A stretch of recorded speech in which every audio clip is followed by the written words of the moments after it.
અષાઢી અમાસથી દશામાના વ્રતનો પ્રારંભ પ્રતિમાઓને આખરી ઓપ અપાયો। વડોદરા શહેરમાં આવેલા કલા મંદિરના ખાંચામાં દશા માતાજીની નયન રમ્ય પ્રતિમા આકર્ષણનું કેન્દ્ર બની દશામાના વ્રતની 4 ઓગસ્ટ અષાઢ માસની અમાસથી શરૂઆત થઈ રહી છે। 5મી ઓગસ્ટથી શ્રાવણ મહિનો શરૂ થઈ રહ્યો છે અને 2 સપ્ટેમ્બરના રોજ સમાપ્ત થશે।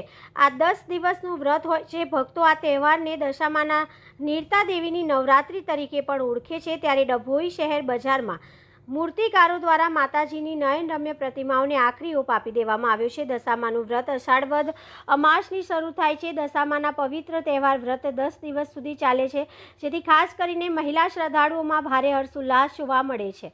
હિન્દુ સંસ્કૃતિમાં અડધો અષાઢ માસ વીતે એટલે જુદા જુદા વ્રતની ઉજવણી શરૂ થાય છે। દશામાનું દેવી દશામાને સમર્પિત હોય છે અને ગુજરાતમાં પરંપરાગત કેલેન્ડર મુજબ અષાઢ વદ અમાસના દિવસે મનાવવામાં આવે છે।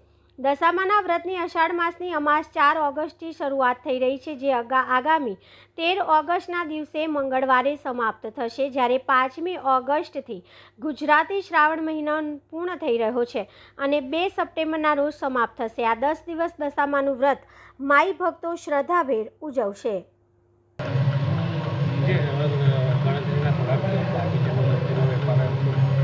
આ વખતે મૂર્તિનું વેચાણ 3-4 દિવસનું આયોજન છે। દશામાનું વ્રત 4 તારીખથી ચાલુ થશે અને પબ્લિકનો હજુ જે જોઈએ તે જુસ્સો હજુ મૂર્તિના બુકિંગમાં નથી આવી રહ્યો, કારણ કે પાણીના બધા ભરાવા બધા ચારે બાજુ થઈ ગયા છે પબ્લિકને, એટલે પબ્લિકને પણ પૈસાની પણ ઘણી તકલીફો પડે છે।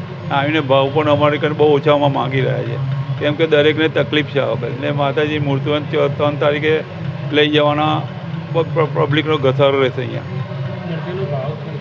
મારી ત્યાં મૂર્તિઓનું વેચાણ છે 150-200થી ચાલીને 5-6 હજાર મૂર્તિનું વેચાણ છે। મારી ત્યાં 1.5-2 ફૂટથી 6-7 ફૂટની મૂર્તિઓ તૈયાર મળશે, માટીની પણ મળશે ને બંને મળશે।